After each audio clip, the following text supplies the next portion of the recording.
أعوذ بالله من الشيطان الرجيم. بسم الله الرحمن الرحيم. ومن أحسن قولا ممن دعا إلى الله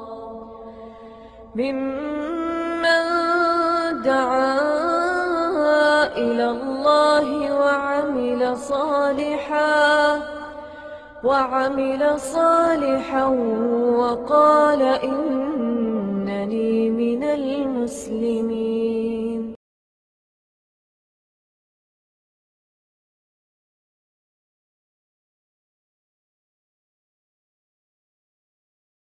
مثقال ذرۃ شر یرا، اگر برائی معمولی بھی کی ہوگی تو وہ بھی اللہ کے سامنے اس کو نظر آ جائے گی.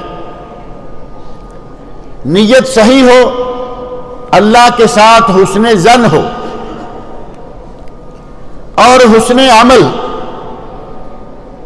کوئی بھی کام جب سر انجام دے تو اسے اچھے طریقے سے نبی اکرم صلی اللہ علیہ وسلم کے بتائے ہوئے طریقے سے سنت کے مطابق سر انجام دے. حسن نیت، حسن ظن باللہ اور حسن عمل. اور ایک چیز جو کہ بہت اہم ہے اور بہت آسان ہے وہ ہے حسن معاملہ. ہماری زندگی میں جس کے ساتھ بھی ہمارا کوئی لین دین ہو وہ بہت ہی اچھے طریقے سے ہو. اور ایک جملہ جو کہ آپ بہت زیادہ سنتے رہتے ہیں، بعض لوگ اسے حدیث شمار کرتے ہیں جبکہ وہ حدیث نہیں ہے. کہتے ہیں الدین و معاملہ.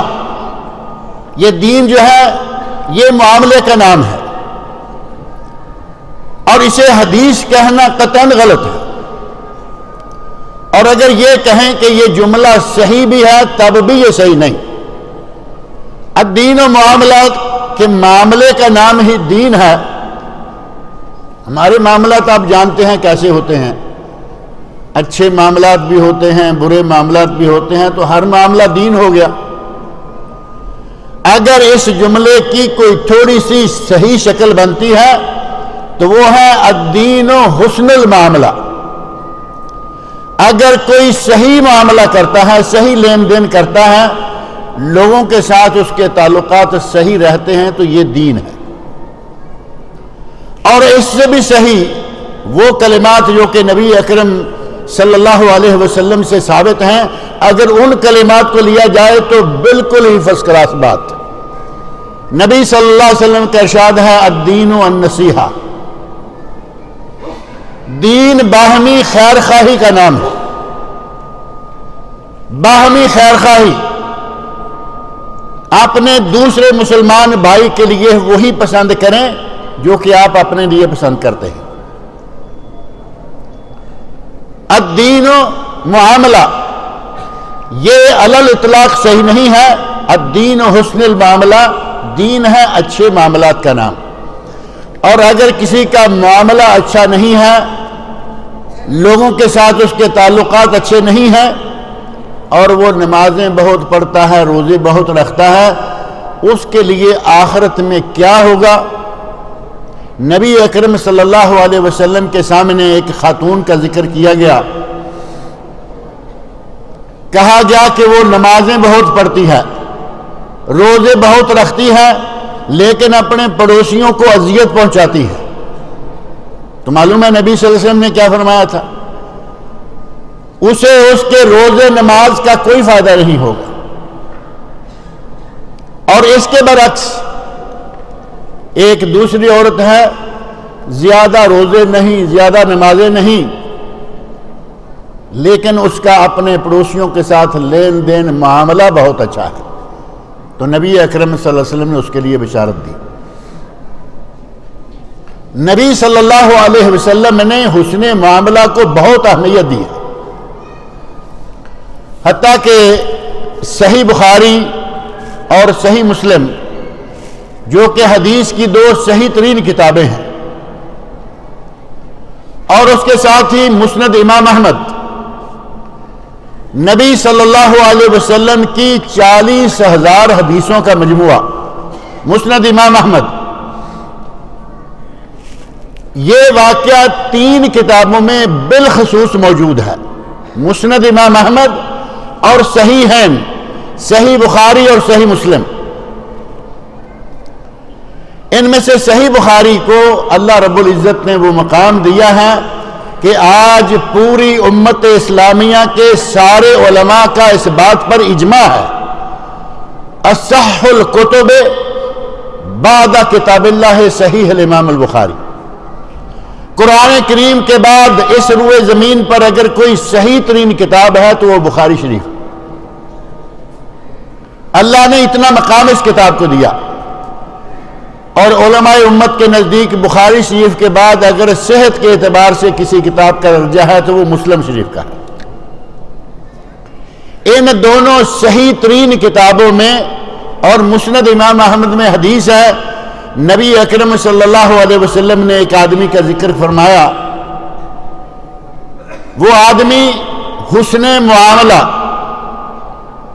باقی اس کی زندگی میں کوئی عمل نہیں ہے۔ اگر کوئی عمل نہیں ہے کہتے ہوئے یہ کہیں کہ وہ ایماندار بھی نہیں تھا تو ظاہر ہے کہ پھر تو اس کا کوئی عمل ہی کام نہیں آئے گا۔ اگر ایمان نہیں تو پھر کچھ بھی نہیں۔ مشہور حدیث ہے، ام المومنین حضرت عائشہ صدیقہ رضی اللہ عنہا نے ایک بہت بڑے سخی عبداللہ بن جدعان کے بارے میں پوچھا، جو کہ حج کے موقع پر حاجیوں کو 100 اونٹ ذبح کر کے کھلایا کرتا تھا، ہر سال 100 اونٹ ذبح کرتا، اتنا سخی، اتنا مالدار، لیکن مسلمان نہیں تھا۔ حضرت عائشہ پوچھتی ہیں، یا رسول اللہ، کیا اسے اس کے عمل کا، اس اتنے بڑے عمل کا کوئی فائدہ ہوگا؟ تو آپ نے فرمایا، اس نے کبھی یہ نہیں کہا کہ اے اللہ میری آخرت کو سنوار دینا، مجھے جنت عطا کرنا، یعنی وہ ایمان سے خالی تھا، مسلمان نہیں تھا، لہذا اس کا عمل اس کے آخرت کے لیے کوئی کام نہیں دے گا۔ یہ آدمی اہل ایمان میں سے ہے، مسلمان ہے، ایمان والا ہے، اللہ کی ذات پر اس کا ایمان ہے، اور اللہ کی ذات کے ساتھ یہ حسن ظن بھی رکھتا ہے۔ اور ایک خاص چیز یہ کہ آخرت پر اس کا بھرپور ایمان ہے کہ مجھے مرنے کے بعد اللہ کے سامنے جواب دینا ہوگا۔ کئی لوگ بڑے نیک، بڑے پارسا، لیکن آخرت کے بارے میں ایمان ڈگمگایا ہوا سا، بھئی یہ جگ، یہ دنیا، یہاں جو کچھ کرنا ہے کر لو، آخرت کس نے دیکھی ہے؟ مسلمانوں میں ہو کر آخرت کے بارے میں اتنا ڈھیلا سا ایمان، جبکہ ایمان کے 6 ارکان معروف ہیں۔ ہمارے یہاں بچپن میں ہمیں سکھلا دیے جاتے ہیں، الایمان باللہ وملائکتہ وکتبہ ورسلہ والقدر خیرہ وشرہ والبعث بعد الموت۔ 6 ہو گئے نا؟ بچپن میں یہ سکھلایا جاتا ہے کہ مرنے کے بعد اٹھایا جائے گا اور ان اللہ سوال و جواب ہوگا، دنیا میں جو کیا ہوا ہے اس کی وہاں پوچھ گچھ ہوگی۔ اس آدمی کا اللہ کی ذات پر بھی بھرپور ایمان ہے، کیونکہ اس نے جو کلمات کہے ہیں اس سے پتہ چلتا ہے کہ وہ آدمی آخرت پر بھی ایمان رکھتا تھا۔ نبی صلی اللہ علیہ وسلم ارشاد فرماتے ہیں کہ ایک آدمی تھا، وہ لوگوں کے ساتھ ادھار کا لین دین کیا کرتا تھا، اپنا مال بیچتا اور ادھار بیچ دیتا کہ جب پیسے ہوں گے دے دینا، یا 4 مہینے کے بعد دے دینا، 6 مہینے کے بعد دے دینا، اور پھر مختلف اوقات میں اپنے آدمی کو بھیجتا، غلام کو بھیجتا کہ جاؤ اور جا کے پیسے لے کے آ جاؤ۔ غلام کو بھیجتے وقت وہ یہ پکی تاکید کر کے بھیجتا کہ دیکھو اگر کسی کے پاس پیسے ہوئے تو لے لینا، اور اگر نہ ہوئے تو تجاوز کر جانا۔ تجاوز سے کیا مراد ہے؟ تجاوز کی 3 شکلیں ہیں. ایک یہ کہ اس کے پاس آج پیسے نہیں، وہ اور مہینے 2 کی مہلت مانگتا ہے، اسے مہلت دے دینا. تجاوز کی ایک شکل یہ ہے کہ اسے مہلت دے دینا. اور تجاوز کی دوسری شکل یہ ہے کہ اس نے کہا کہ میرے پاس تو آج اتنے ہی بنے ہیں، 2000 دینا تھا، میرے پاس 1500 بنے ہیں، اس سے 1500 لے لینا، 500 چھوڑ دینا. اور تجاوز کی تیسری شکل یہ ہے کہ ایک آدمی بالکل کنگال ہے، اس کے پاس قرضہ چکانے کے لیے کوئی چیز نہیں ہے، تجاوز عنہ، اسے معاف کر دینا، چھوڑ دینا. ان 3 کاموں کی تاکید کر کے وہ اپنے غلام کو بھیجا کرتا تھا اور کہا کرتا تھا خذ ما تیسر، اگر کسی کے پاس کچھ مل جائے تو لے لو، واترک ما عسر، اور اگر کسی کو تنگ دست پاؤ تو اسے چھوڑ دو. قیامت کے دن نبی اکرم صلی اللہ علیہ وسلم ارشاد فرماتے ہیں، بخاری و مسلم کی حدیث، قیامت کے دن اللہ کے سامنے کھڑا کیا گیا، قیامت کے دن کھڑا کیا جائے گا. قیامت میں کسی کو کوئی شک ہے؟ نبی اکرم صلی اللہ علیہ وسلم کی بہت ساری احادیث ایسی ہیں کہ کام ہونے والا ہے، لیکن صیغہ وہ استعمال کیا کہ جیسے ہو چکا ہے. اتنا یقینی بات ہے قیامت کا آنا کہ جیسے کہ آ چکی ہے. قیامت کا دن ہوگا، وہ آدمی اللہ کے سامنے کھڑا ہوگا، اللہ رب العزت پوچھیں گے کہ کیا تم نے کوئی نیکی بھی کی ہے؟ هل عملت خیرا قط، کبھی کوئی بھی نیکی کی ہے؟ یہ آدمی صاف دلی سے، اب یہاں تو دائیں بائیں جانے کا کوئی راستہ بھی نہیں ہے، کیونکہ وہ علام الغیوب کے سامنے کھڑا ہے، الذی یعلم ما فی الصدور، جو دلوں کی جاننے والا ہے. اللہ کے سامنے صاف کہتا ہے کہ یا اللہ میرے پاس کوئی نیکی نہیں ہے، میں نے کبھی کوئی نیک کام نہیں کیا، الا ایک بات یاد آ گئی، کہتا ہے کہ اتنا ضرور ہے کہ میں ادھار میں لین دین کیا کرتا تھا. ادھار میں لین دین تو جائز ہے نا، آج کل تو میرا ہے یہ ڈیبٹ کریڈٹ کا مسئلہ بڑا چل رہا ہے. مہینے پہ مال دکان بھر لی، سٹور بھر لیا، یہ بیچ لو اگلے مہینے دے دو، وہ بیچ لو اگلے مہینے دے دو. یہ دیکھیں 1400 سال پہلے سے بھی یہ سلسلہ چلتا آ رہا ہے. کہتا ہے کہ یا اللہ میں ادھار پہ لین دین کیا کرتا تھا، اور جب میں اپنے غلام کو بھیجتا تو میں اسے یہ کہا کرتا تھا کہ جب تم کسی کو تنگ دست پاؤ تجاوز عنہ، اسے معاف کر دو، چھوڑ دو. لعل اللہ یتجاوز عنا، آج ہم کسی کو چھوڑ دیں گے، شاید اللہ قیامت کے دن ہمیں چھوڑ دے. آدمی کا حسن ظن باللہ دیکھیں، اللہ کے ساتھ اس کا کتنا حسن ظن ہے. تم چھوڑ دینا، شاید قیامت کو اللہ ہمیں بھی چھوڑ دے. اللہ رب العزت کیا فرماتے ہیں؟ اللہ رب العزت اس کو کہتے ہیں قد تجاوزنا عنک، جاؤ ہم نے تمہیں معاف کیا. آپ اندازہ کریں کہ کون سا اتنا بڑا عمل تھا اس کا. باقی اعمال سے آدمی عاری ہے، ایک ہی اس کے پاس ہے، اور وہی اس نے صاف گوئی سے پیش کر دیا کہ یا اللہ میں یہ کام کیا کرتا تھا. اللہ رب العزت نے اس کے حسن معاملہ، لوگوں کے ساتھ خیر خواہی کی یا نہیں کی؟ الدین والنصیحہ، دین خیر خواہی کا نام ہے. یہ اللہ کے بندوں کے ساتھ خیر خواہی کر رہا ہے، اللہ رب العزت نے اس کو نجات عطا فرما دی. آج بھی اگر کوئی دنیا میں اللہ کے بندوں کے ساتھ خیر خواہی کرے گا، اللہ رب العزت اس کی آخرت سنوار دے گا. نبی اکرم صلی اللہ علیہ وسلم کی صحیح مسلم میں ایک حدیث ہے،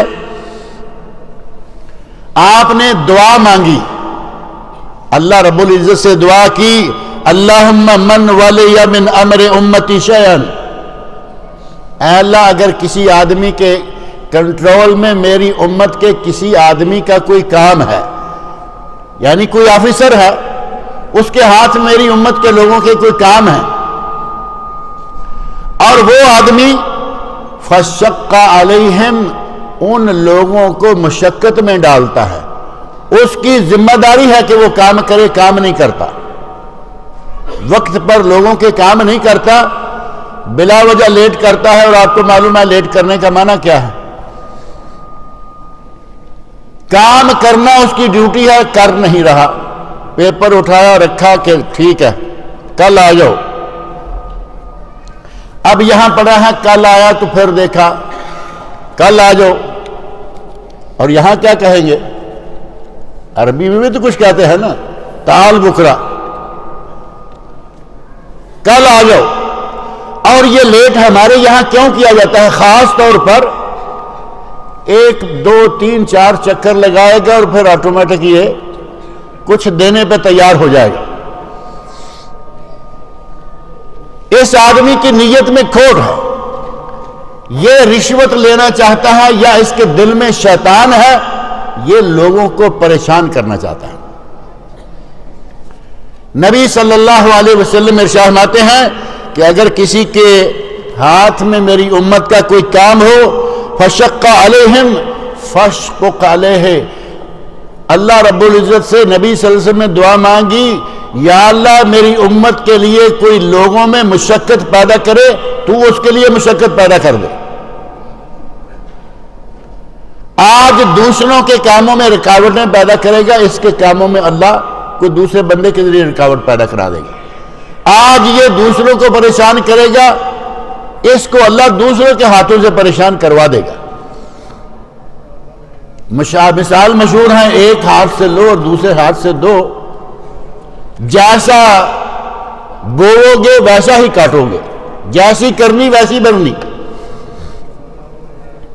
اور ساتھ ہی نبی اکرم صلی اللہ علیہ وسلم یہ بھی دعا مانگا کرتے، اللہم من ولی من امر امتی شیئن فرافق بہم، اے اللہ اگر کسی نے میری امت کے کسی معاملے کو اپنے ہاتھ میں لیا، کسی کو اللہ نے کوئی معاملہ کرنے کے لیے آفیسری دے دی، حکم دے دیا، منصب دے دیا، اس نے لوگوں کے ساتھ آسانی کی، فارفق بہم، اے اللہ تو اس کے ساتھ آسانی فرما۔ نبی اکرم صلی اللہ علیہ وسلم نے اس حد تک فرمایا کہ اگر کسی کے ہاتھ میں کوئی معاملہ ہے، لوگوں کے ساتھ تعاون کرو، لوگوں کی مدد کرو، لوگوں کی خیر خواہی کرو۔ آج تم لوگوں کی خیر خواہی کرو گے، اللہ رب العزت کے سامنے تمہیں اس کا بہت اچھا انجام ملے گا۔ اور لوگوں کے ساتھ خیر خواہی کرنا اس کی بہت ساری شکلیں ہیں۔ لوگوں کے ساتھ حسن معاملہ کے بعد واقعات ہیں۔ ایک آدمی نے پارکنگ میں گاڑی کھڑی کرنے کے لیے یا نکالنے کے لیے گاڑی اپنی جگہ سے ہلائی۔ کبھی کبھی ایسا ہوتا ہے کہ بڑے ایکسپرٹ ڈرائیور بھی دائیں بائیں کسی نہ کسی گاڑی کو لگا دیتے ہیں، گاڑیاں ذرا تنگ کھڑی تھی، پیچھے جگہ کم تھی، توجہ صحیح نہیں رہی، آدمی نے گاڑی کو اپنی جگہ سے ہٹایا اور وہ گاڑی دوسری گاڑی کو لگ گئی۔ ایکسیڈنٹ اس نے کر دیا کھڑی گاڑیوں میں، پارکنگ میں۔ اگر وہ چاہتا نکل جاتا، کوئی پوچھنے والا نہیں تھا، کوئی دیکھنے والا بھی نہیں ہے۔ آدمی کا حسن معاملہ دیکھیں، اس نے انتظار کیا کہ شاید یہاں کوئی گاڑی والا آ جائے تو میں اس کے ساتھ معاملہ طے کر کے نکلوں۔ کچھ دیر انتظار کرنے کے بعد دیکھا کہ کوئی گاڑی والا نہیں آ رہا، ایک پرچی نکالی، گاڑی پر لگائی اور اس کے اوپر اپنا ٹیلی فون موبائل لکھا اور لکھا کہ یہ ایکسیڈنٹ مجھ سے ہوا ہے، اس کی ریپیئرنگ کرواؤ، مینٹیننس کراؤ، جتنا خرچہ آئے گا میں دینے کے لیے تیار ہوں۔ ایسا کرتے ہیں ہم بھی۔ ہماری تو کوشش ہوتی ہے کہ گاڑی لگے تو پتہ ہی نہ چلے کہ کس کی لگی ہے، اور یہ تو معاملہ گاڑی کا ہے، بندہ مار کے نکل جائیں گے اور پلٹ کے دیکھیں گے بھی نہیں۔ آدمی کو ٹکر ماری اور یہ جا رہے ہیں وہ جا رہے ہیں۔ انسان میں مروت بھی ہونی چاہیے۔ اللہ رب العزت نے ایسے بے شمار لوگ دنیا میں رکھے ہوئے ہیں جن کے ذریعے سے دنیا بھی آباد ہے۔ اگر ساری دنیا ایک جیسی ہو جائے تو یہ معاملہ پلٹ جائے۔ اگر حسن معاملہ سے ہم پیش آئیں گے، نبی صلی اللہ علیہ وسلم نے مثال دے کر ہمیں بتا دیا کہ اس کے ساتھ اللہ بھی حسن معاملہ کا سلوک ہی کرے گا۔ اسی طرح کچھ لوگوں میں یہ فطرت ہوتی ہے، لینے دینے کے معاملات یا دنیاوی معاملات کو نبیڑنے میں، معاملات مکمل کرنے میں اگر کہیں کسی سے کوتاہی ہو گئی ہے،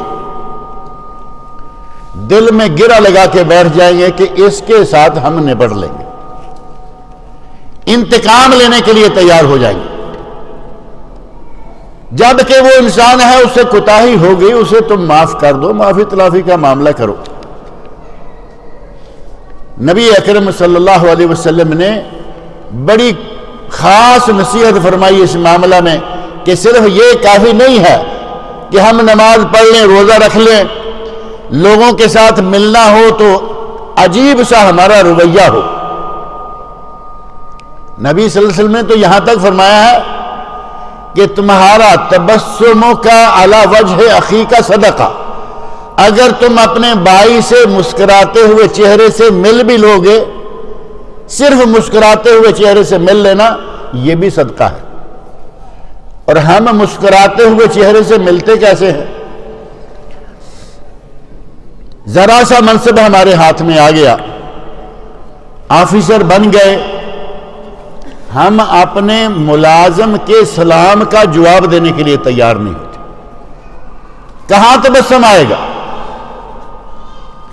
ہمارے زیر دست کام کرنے والے آدمی گزر رہے ہیں، سلام کر رہے ہیں، وہ بیچارے بڑے جھک جھک کے، بلکہ وہ حیدرآبادی انداز سے فرشی سلام، وہ بیچارہ اتنے دل سے فرشی سلام کیے جا رہا ہے اور صاحب کو وعلیکم السلام کہنے کی توفیق نہیں۔ بڑی ہمت کر کے بعض لوگ جو ہیں وہ زیادہ سے زیادہ اپنے سر کو جھٹکا دے دیتے ہیں کہ ہمارا بھی وعلیکم السلام ہو گیا، اور کئی وہ ہیں کہ وہ جھٹکا دینے کے بھی تیار نہیں، گردن میں سریا ہے اور بھاگے چلے جا رہا ہے۔ یہ چھوٹی چھوٹی باتیں ہیں، محض مسکراتے ہوئے اپنے بھائی سے مل لیا صدقہ، سلام کر لیا 10 نیکیاں، السلام علیکم ورحمۃ اللہ کہہ دیا 20 نیکیاں، السلام علیکم ورحمۃ اللہ وبرکاتہ 30 نیکیاں۔ کیا زور لگتا ہے ہمارا؟ سامنے والا بھائی بھی خوش، اللہ بھی خوش، ہمارے نامہ اعمال میں 30 نیکیاں، اور اگر اسی طرح سامنے والے نے بھی جواب دے دیا ڈبل ٹرپل کر کے تو اس کو بھی 10 20 30 نیکیاں ملتی ہیں۔ معمولی معمولی کام پر اللہ رب العزت نیکیوں کے ڈھیر عطا فرما دیتا ہے۔ اور اگر ہماری نیت صحیح ہو، جو میں نے آغاز میں بات کی، نیت صحیح بیڑا پار، نیت صحیح ہو، اللہ کے ساتھ حسن ظن ہو، حسن معاملہ ہو، اور آدمی حسن عمل پہ تھوڑی سی توجہ دے، نیت خاص ہوگی، انشاءاللہ اللہ رب العزت ہمیں معاف کر دے۔ اللہ رب العزت سے میری دعا ہے کہ وہ ہمیں حسن معاملہ کی توفیق عطا فرمائے۔ ہمارے ہاتھ میں جو کچھ بھی ہے، جتنا بھی کسی کے پاس کچھ کرنے کی توفیق ہے، اللہ اسے مزید توفیق عطا فرمائے کہ وہ اللہ کے بندوں کے ساتھ خیر خواہی کرے۔ بندوں کے ساتھ دنیا میں ہم مہربانی کریں گے، آخرت میں اللہ ہمارے ساتھ مہربانی کرے گا۔ وہ بڑا معروف ہے نا، تم مہربانی کرو اہل زمین پر، خدا مہربان ہوگا عرش بری پر۔ تم یہاں اہل زمین پر مہربانی کرو، عرش بری پر اللہ مہربانی کرے گا۔ اگر کسی کے ساتھ وہاں مہربانی ہو گئی تو پھر بیڑا پار ہو گیا یا نہیں؟ جس کو اللہ رب العزت نے نظر کرم سے دیکھ لیا اس کا بیڑا پار ہے، اور اس کے لیے ضروری ہے کہ ہم اللہ کے بندوں کے ساتھ اپنا تعلق اچھا رکھیں۔ حقوق کی دو معروف قسمیں ہیں، حقوق العباد اور حقوق اللہ۔ حقوق اللہ کو اللہ رب العزت نے کہا ہے کہ میں چاہوں تو معاف کر دوں۔ ایک چیز کے بارے میں کہا کہ وہ میں معاف نہیں کروں گا۔ ایک چیز، اگر کوئی اللہ کے ساتھ شرک کرتا ہے تو فرمایا وہ معاف نہیں کروں گا۔ ان اللہ لا یغفر ان یشرک بہ ویغفر ما دون ذلک لمن یشاء۔ اللہ یہ معاف نہیں کرے گا کہ وہ کسی کو شرک معاف کرے، کوئی اس کے ساتھ شرک کرے اللہ اس کو معاف نہیں کرے گا، لیکن اس کے علاوہ جس گناہ کو چاہے وہ معاف کر دے گا۔ وہ قادر ہے، ہر گناہ کو وہ معاف کر سکتا ہے، لیکن شرک کے بارے میں اس نے صاف کر رکھا کہ یہ میں معاف نہیں کروں گا، باقی سارے گناہوں کو میں معاف کر دوں گا۔ اللہ رب العزت صرف شرک کو چھوڑ کر باقی سارے گناہوں کو معاف کرتا ہے، اور اس نے اپنی مخلوق کے ساتھ رحمت کا معاملہ شروع کر رکھا ہے۔ ہم اس کی مخلوق کے ساتھ رحمت کرم کریں گے، اللہ ہمارے ساتھ رحم و کرم کرے گا۔ حقوق العباد، حقوق اللہ، حقوق اللہ اللہ معاف کر دے گا، حقوق العباد کو اللہ معاف نہیں کرے گا۔ ایک مثال بڑی معروف ہے، آپ نے آفس سے، اپنے دفتر سے، اپنی کمپنی کے سٹور سے چوری کر لی اور مسجد میں بیٹھ گئے،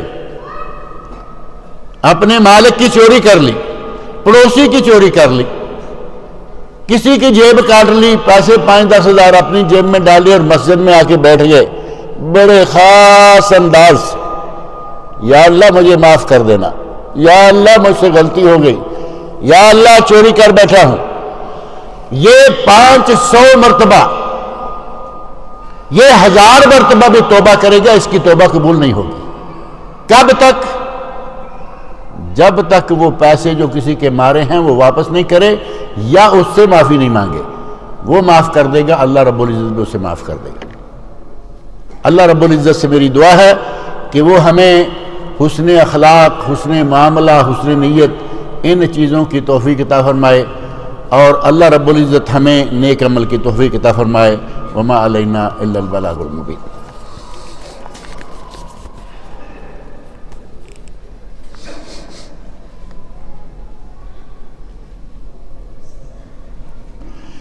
کہتے ہیں کہ اگر کسی بچے کا باپ فوت ہو جائے تو اسے یتیم کہا جاتا ہے، اور اگر کسی کی ماں فوت ہو جائے تو اسے کیا کہنا چاہیے؟